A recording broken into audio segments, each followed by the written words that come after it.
To-do Chicago style. I'm Whitney Reynolds, host of The Whitney Reynolds Show. We are taping with a live audience today, and we are breaking down the do's before you do. I'm joined by expert Susan Cordigan, who is my wedding planner.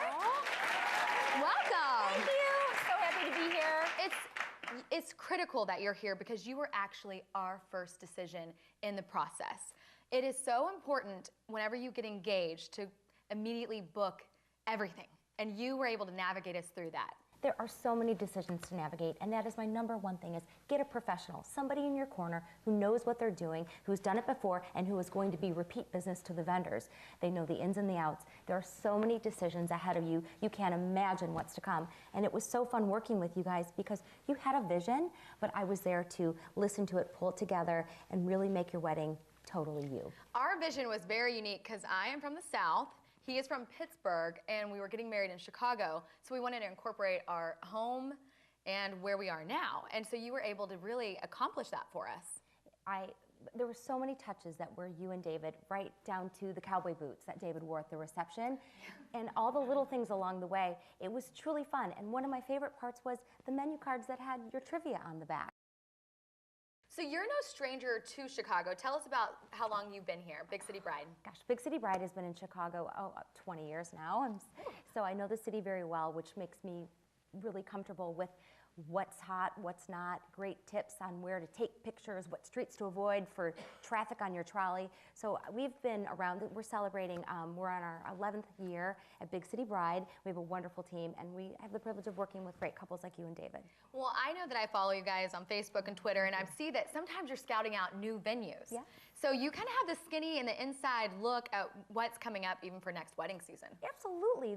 There's so many new hot places that you might not even know about. That's why having a wedding planner is crucial. At Big City Bride, I spend so much time looking what's hot, what's new, little tricks, places that will let you bring in your own liquor, or places that have their own artwork and decor, like Lacuna.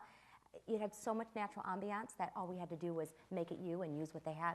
Absolutely. So we wanted you to break down for the crowd and our viewers the to-dos before you do. Because as I've said, when you get engaged, it is crazy time. All of a sudden your head is spinning. David had one rule that we were not allowed to talk about our wedding till 24 hours after we were engaged. So that was like his one rule. He's like, let's just enjoy this moment. But what would you say your top to-dos before you do? David, that's a good rule. You should enjoy the moment. And I even suggest taking that concept further, David, and really hiring a professional. Again, that's the first step, is hiring a wedding planner. Obviously, I believe in the concept, but it really does put you in the place to enjoy the planning. Let someone else navigate the road. You sit in the back seat and tell us what you want, and we will drive you there. Pave the road and help you, again, navigate the many decisions from decor to timing to what you should be doing and when. It's like building a house. You would never build your dream house without a contractor. Who really wants to tell the plumber that you have to come after the drywaller or the bricklayer? It really is a process, and that is our main function at Big City Bride, is to tell you when to do things and really to achieve your vision in a way that is easy for you, so you can continue on with your life. So you can be the bride that day. You can be the bride, That absolutely. brings me to my next question. What is the difference between a wedding planner and a day of coordinator? Oh, that's a really good question. So a wedding planner is with you from the beginning. Every question from floor plan to timing to which vendors to hire to the creative decor elements to how many guests are we bussing around. The day of coordinator comes in at the tail end and says, tell me what you got, and I'm going to grab everything and pull it together and facilitate. But the planner is from beginning to end, and a coordinator is just a few weeks prior to kind of orchestrate the guests and the vendors. Wonderful. I'm sure sometimes I feel like people try to cut corners or try to like keep the budget low, but if you're looking for that all-inclusive, knowing the ins and outs, I know our wedding weekend, it was daylight savings time. So I didn't realize that, and you were like, Whitney, make sure that you realize so we can set our clocks back. So that was key, and that's something that I wouldn't have thought about without you being there. Thank you. That was fun. So what's your next to-do? Okay, so my next to do is and that's part of it, setting a date. When you are setting a wedding date, you have to consider many, many things. Who in your family and friends and bridal parties available, but also you want to check what's happening in your city, because any citywide convention or any big happening, the lighting of Michigan Avenue, that is going to affect, that can squash traffic, hotel rooms, there are a number of things. So that's number two, that's crucial.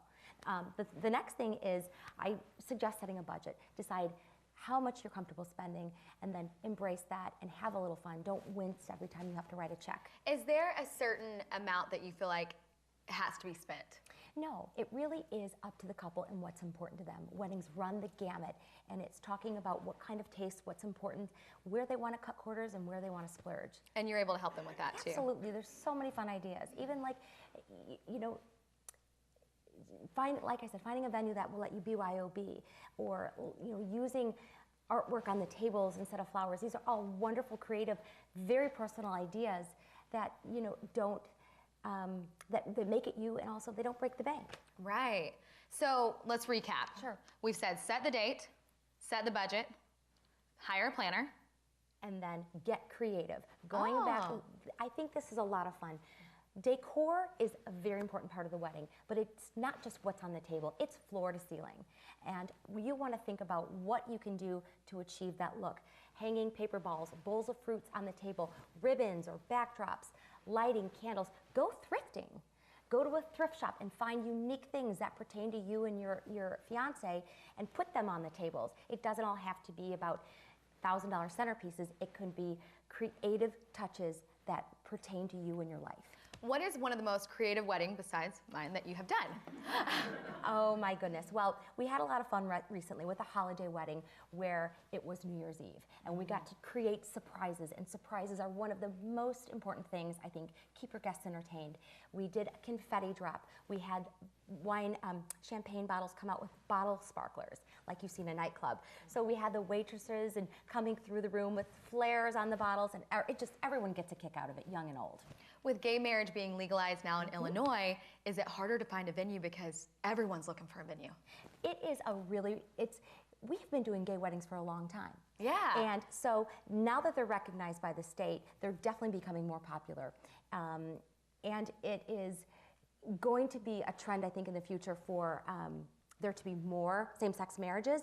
But, there's always room for more weddings, I think, because of the venues that are popping up, like Right. Lacuna and all the new spots that are blocked. And we're seeing more and more in Chicago. You've got the hotels if you're traditional, you've got the venues if you want something unique. So the same-sex marriage law is going to be definitely something we're excited in 2014. Oh, that's exciting. Yeah, I know. So do you have one more to do before you do?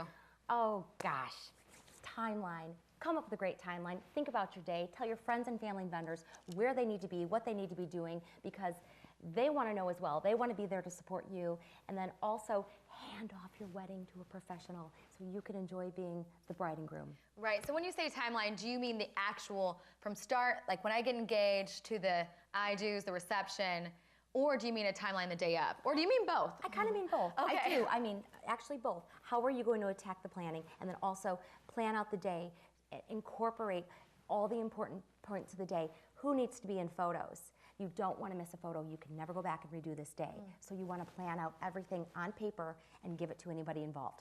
Well, we are actually keeping you on set all day with us as we bring on the other experts. So we're going to keep you on as Susan suggests. So you chime in all show long. But we've been asking our Twitter fans to ask us some questions about their big day. Our first one comes from Savvy Souk.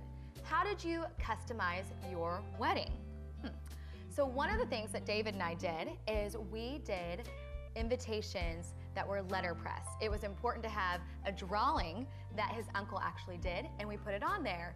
The importance of the invitations and why I feel like it was so crucial is that set the tone for our big day. We actually have Eileen from Evanston Print and Paper as our expert in the audience weighing in.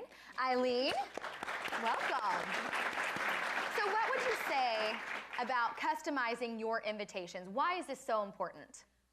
The thing that I've said about invitations is if you think about how many pieces of mail and how much paper people touch every day, it can really get lost in the shuffle. And what letterpress does is it sort of makes people stop and spend some time with your invitation. And with yours, what was really nice is we got to customize artwork that David's uncle drew for you. And so it made it just that much more of a personal statement about the day that was coming and how you were sharing it with family. Thank you. You also, Susan, recommended a special touch, which was Doodle Booth.